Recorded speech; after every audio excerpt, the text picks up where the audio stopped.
L'histoire que je vais vous raconter aujourd'hui parle d'une petite pièce dorée, dotée d'un pouvoir très particulier. Mais avant de commencer à vous raconter cette histoire, j'aimerais tout d'abord vous présenter le sponsor de cette vidéo. Il s'agit du jeu Raid Shadow Legends, un free-to-play RPG disponible sur mobile, sur iOS comme Android, mais qui est depuis peu également disponible sur PC. Dans ce jeu, vous devrez faire combattre des champions pour progresser dans les différents niveaux. Il y en a plus de 400 disponibles, qui vont des orques aux morts-vivants, jusqu'aux chevaliers et aux elfes. Et maintenant, le pass de bataille très attendu est lancé. La saison 1 est en direct et vous pouvez gagner des récompenses incroyables, notamment des recharges d'énergie gratuites, des gemmes, des ensembles d'artefacts améliorés et de nouveaux champions épiques et légendaires en relevant les défis quotidiens et hebdomadaires. Ce que j'aime dans ce jeu, c'est la diversité des champions, même si j'ai une grosse préférence pour les morts-vivants. Mais le gros avantage, c'est que le jeu est totalement gratuit. En téléchargeant le jeu via le lien qui se trouve dans la description de cette vidéo, vous aurez un joli cadeau pour commencer, à savoir 100 000 pièces d'argent, 50 gemmes, une recharge d'énergie et un champion gratuit. Le champion s'appelle le bourreau et sera un excellent compagnon pour le début de vos aventures. Mais attention, car les bonus ne seront disponibles que pour les 30 prochains jours. La vidéo sponsor étant à présent terminée, voici l'histoire de la pièce magique.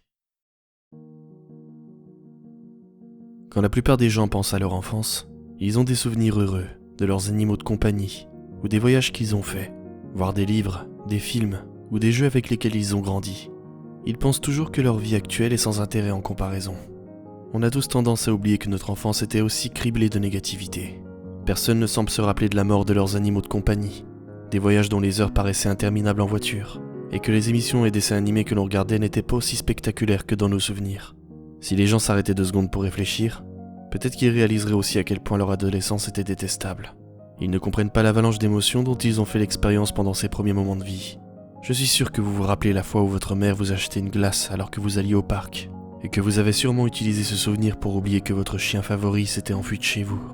Ou encore, la fois où vous êtes parti jouer chez Billy, votre camarade de classe préféré, et que vous avez oublié ces heures interminables que vous avez passées couché dans votre lit, les yeux grands ouverts, en ayant peur des monstres qui pourraient se cacher sous le lit. Ah oui, vous vous en rappelez maintenant. Vous n'êtes pas sûr d'où ils viennent, ou de quand ils ont commencé à apparaître, mais vous vous en rappelez. Vous vous rappelez quand vous vous êtes réveillé couvert de sueur froide, dans vos draps froissés. Vous vous rappelez comment chaque ombre et chaque son se contorsionnaient pour devenir une silhouette menaçante. Vous vous rappelez la créature de vos cauchemars, qui se cachait dans les coins, sous le lit ou dans le placard, dans tous ces endroits qui pourtant n'avaient rien de terrifiant au début. Mais bien sûr, heureusement pour vous, vous avez grandi, et vous avez réalisé que les monstres n'étaient pas réels, que la silhouette près de votre lit était simplement l'ombre d'une branche qui se trouvait juste derrière votre fenêtre, que le bruit que vous entendiez en bas dans la cuisine n'était en fait que le chien qui cherchait des miettes ou des trucs avec lesquels jouer, que tous ces cauchemars n'étaient que votre imagination. Une fois devenu grand, vous avez utilisé votre forme primitive de déduction pour vous convaincre que tout avait une explication. Mais si je vous disais que vous aviez complètement faux en déduisant ça, qu'en grandissant, vous aviez juste rationalisé tout ça, que ces monstres n'étaient pas juste un pigment de votre imagination, mais des êtres réels qui se cachaient dans le noir, et qu'avec l'âge, vous aviez oublié de reconnaître les signes de leur existence. Mais bien sûr, ce n'est pas vrai, n'est-ce pas?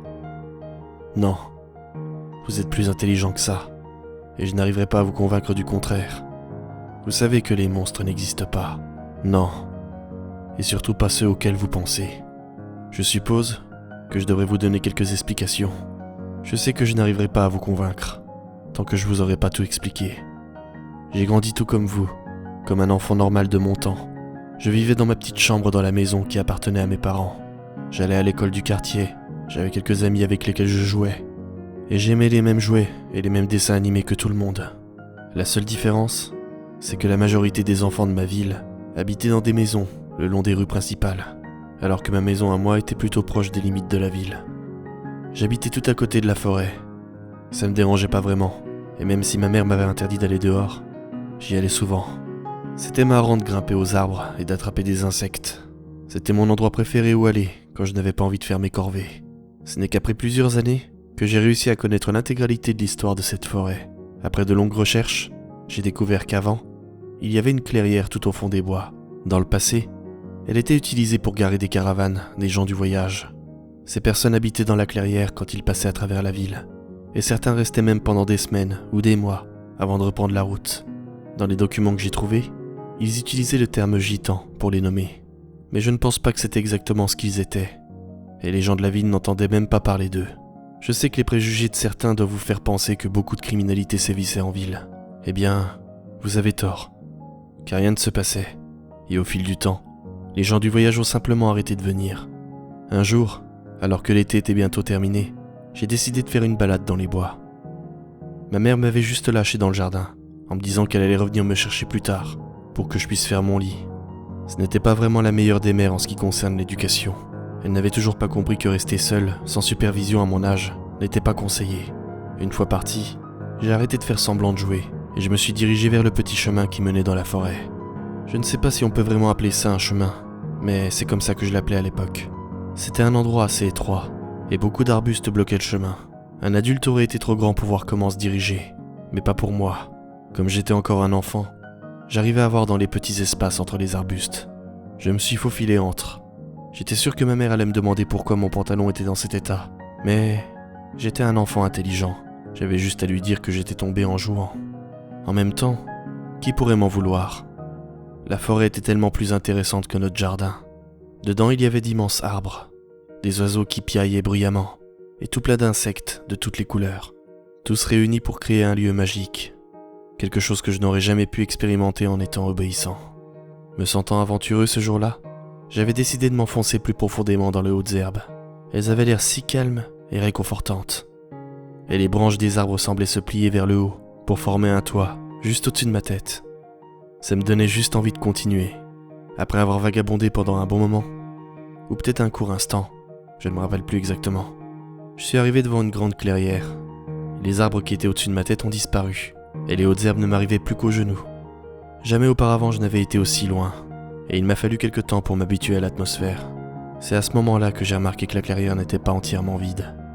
Tout au bout de la clairière, du côté droit, il y avait une roulotte en bois. La peinture vive, rose, jaune et bleue, était délavée, et par endroits, on voyait un cadre en bois tout autour de celle-ci. Les fenêtres étaient poussiéreuses, et elles avaient perdu de leur opacité, même si je n'arrivais pas à voir une seule fissure dessus. En m'approchant de plus près, j'ai vu que la roue arrière gauche manquait, ce qui faisait pencher la roulotte dans un angle assez particulier. À ce moment-là, je n'avais pas compris, mais maintenant, je pense que la roue en bois avait une pièce cassée ou perdue. Ne voulant pas interagir avec les gens de la ville, les gens du voyage avaient dû prendre la roue avec eux pour la réparer autre part, et la remettre une fois revenue. Je me rappelle que la poignée dorée sur la porte m'avait vraiment intrigué, et comme une pie attirée par l'or, j'ai foncé dessus. La poignée, réchauffée par les rayons du soleil à son zénith, était brûlante au toucher. Avec mes petites mains, j'ai tout de même réussi à la tourner et ouvrir la porte. J'ai été envahi par la déception quand j'ai réalisé ce qui était à l'intérieur. Il n'y avait pas de trésor caché ou de boules en cristal entourées de cartes de tarot. Non, rien de tout ça. Maintenant que je suis adulte, je sais qu'ils étaient partis avec tout ce qui était de valeur. Mais à ce moment-là, je ne savais pas. Et tout ce que j'arrivais à ressentir, c'était de la frustration. Le tissu qui se trouvait sur les chaises était dans un piteux état, comme l'extérieur de la roulotte. Ils étaient un peu déchirés et décolorés, très certainement à cause du temps. Des endroits étaient plus enfoncés que d'autres. Des tapis décoraient le plafond et le sol. Il y avait des étagères pour stocker des affaires. Et c'est là-dessus que j'ai remarqué une petite boîte en bois. Dessus, il y avait des symboles gravés que je ne connaissais pas. Des pierres précieuses ornaient également le dessus et les côtés de la boîte. Le cadenas, lui, était rouillé. Je savais que je n'allais pas réussir à l'ouvrir de mes petites mains. Je ne me souviens pas exactement de ce qui s'est passé après, mais tout ce dont je me rappelle, c'est qu'en retournant vers l'entrée, j'ai entendu ma mère crier mon nom. J'ai attendu que ses cris ne diminuent avant de retourner à mon jardin. Remarquant que la boîte était toujours dans mes mains, je l'ai enterrée avant de retourner à l'intérieur de la maison. Ma mère ne s'est même pas inquiétée. Elle m'a fait faire mon lit et m'a fait des sandwichs au beurre de cacahuètes et à la confiture pour le déjeuner. La journée a continué de façon normale, et une fois la nuit tombée, elle m'a mis au lit. J'ai passé plusieurs minutes à écouter, pour être sûr que mes parents étaient bien endormis avant de me frayer un chemin dehors. Mon père avait toujours eu le sommeil lourd, et ma mère ne faisait pas vraiment attention au bruit qu'elle entendait la nuit. J'ai avancé jusqu'à l'endroit où se trouvait la petite boîte, et j'ai creusé, en faisant bien attention de ne pas tacher mon pyjama. J'ai sorti la boîte, et je l'ai ramenée jusqu'à ma chambre. Une fois à l'intérieur, je suis retourné dans mon lit, et j'ai mis la boîte sous ma couette. Au petit matin, ma mère m'a réveillé et m'a donné des céréales à manger, qui avaient un goût étrange de carton. Je suis retourné dans ma chambre, j'ai sorti la boîte et j'ai cherché quelque chose pour l'ouvrir. J'avais peur de l'écraser avec quelque chose qui fasse trop de bruit pour attirer mes parents. C'est là que j'ai vu un de mes petits soldats qui tenait un fusil. Je l'ai attrapé et j'ai enfoncé le fusil dans le cadenas et j'ai trifouillé avec jusqu'à ce que le cadenas affaibli par les années ne finisse par s'ouvrir. Et puis, j'ai ouvert la boîte. Placée sur du tissu en velours violet, il y avait une seule et unique pièce en or. En la mettant sous la lumière, j'ai vu qu'il y avait des ronds gravés sur la pièce, ainsi qu'une phrase que je ne comprenais pas sur les côtés. J'avais l'impression que la pièce brillait grâce à la lumière qui s'infiltrait à travers la fenêtre. La pièce était plus légère qu'elle en avait l'air, et je n'arrivais pas à m'en détacher des yeux. Je la sortais de temps en temps, mais sinon, la plupart du temps, je la gardais cachée de mes parents. Et en faisant ça, j'ai réussi à en faire mon petit secret pendant plusieurs années. Un jour, j'ai tenté de l'amener avec moi en classe, car récemment, j'avais eu comme devoir en classe de ramener quelque chose qui appartenait à notre petite enfance. Et je me suis dit qu'il n'y avait rien de mieux que cette pièce. Je l'ai mise dans ma poche, et comme d'habitude, je n'arrivais pas à faire autre chose que de rester concentré dessus. J'avais l'impression qu'elle émettait de la chaleur. J'ai avancé jusqu'à l'endroit où le bus venait me chercher tous les jours, et je ne sais pas pourquoi, mais l'idée de pouvoir montrer cette pièce me donnait des papillons dans le ventre. Des papillons qui se sont rapidement envolés quand les portes du véhicule jaune se sont ouvertes. Dans le siège du conducteur, j'avais l'habitude de voir le visage familier et chaleureux de l'homme qui me conduisait chaque jour. Mais là, je suis tombé face à face avec une créature à l'apparence horrible. Ses yeux étaient noirs, et la créature semblait ne montrer aucun signe d'intelligence. Sa peau était violette et noire, comme s'il avait pourri sous terre pendant des semaines et des semaines. Il avait l'air complètement nu, dépourvu de parties génitales, et il s'est mis à me sourire avec ses dents pourries. J'ai crié, comme je ne l'avais jamais fait auparavant. Je me suis retourné et j'ai couru jusqu'à chez moi. Et je suis arrivé juste à temps devant la porte de ma maison pour voir une seconde créature en sortir. Cette créature était également nue, mais avait des traits que l'on pourrait qualifier de plus féminins. Ses orbites étaient vides et noires, comme si elle n'avait pas d'âme. Elle était maigre et osseuse, et semblait être faible. Il y avait un liquide étrangement épais sur ses cuisses. Et en ouvrant la bouche, seul un son perturbant en est sorti. Et après ça, je ne me rappelle plus de rien. Ma tête s'est mise à tourner et ma vision est devenue floue. Je me suis réveillé dans un lit d'hôpital et j'avais des tubes qui me sortaient de plein d'endroits du corps. Ma mère était assise près de moi et m'a expliqué que le docteur voulait faire des tests complémentaires pour s'assurer que j'allais bien. Même si je savais qu'en réalité, il faisait simplement des tests pour s'assurer de ma bonne santé mentale. Une fois qu'ils se sont assurés que j'étais en bonne santé, mis à part les 3 points de suture qu'ils avaient dû me faire sur le front, j'ai pu récupérer mes affaires. J'étais content d'aller bien, mais j'étais encore plus content de récupérer ma pièce d'or. J'ai senti son poids et sa chaleur dans ma poche. Après beaucoup de cris et de disputes, j'ai enfin pu comprendre ce qui m'était arrivé, et ça m'a pris des années pour rendre tout ça cohérent. Ces médecins, après m'avoir vu les pointer du doigt et crier de peur, m'avaient diagnostiqué une maladie semblable à la démence et une schizophrénie. Et à cause de ça, ils m'avaient gardé enfermé pendant un long moment. Mais je connais la vérité. Cette pièce, c'est un cadeau qui m'a été donné par une entité supérieure, pour me permettre de voir les gens tels qu'ils sont vraiment. Le chauffeur de bus était un porc qui ne pensait qu'au plaisir de la chair. Ma mère s'était donnée à tellement d'hommes dans sa vie qu'elle en avait presque perdu sa propre identité. Ce sont les monstres qui se cachent de vous pendant votre sommeil. Vous savez, cette voisine, celle qui arrose ses plantes chaque matin, elle en fait peut-être partie. Et c'est pareil pour cet homme qui vous a appris les maths il y a quelques années à l'école. Et c'est la même chose pour votre meilleur ami. Je sais tout, et je vois tout, et même vous. Vous n'êtes pas protégé de cette pièce dorée, l'œil de Dieu comme je l'appelle maintenant. Je connais tous vos péchés, tous vos petits secrets, et tout ce que vous essayez désespérément de cacher.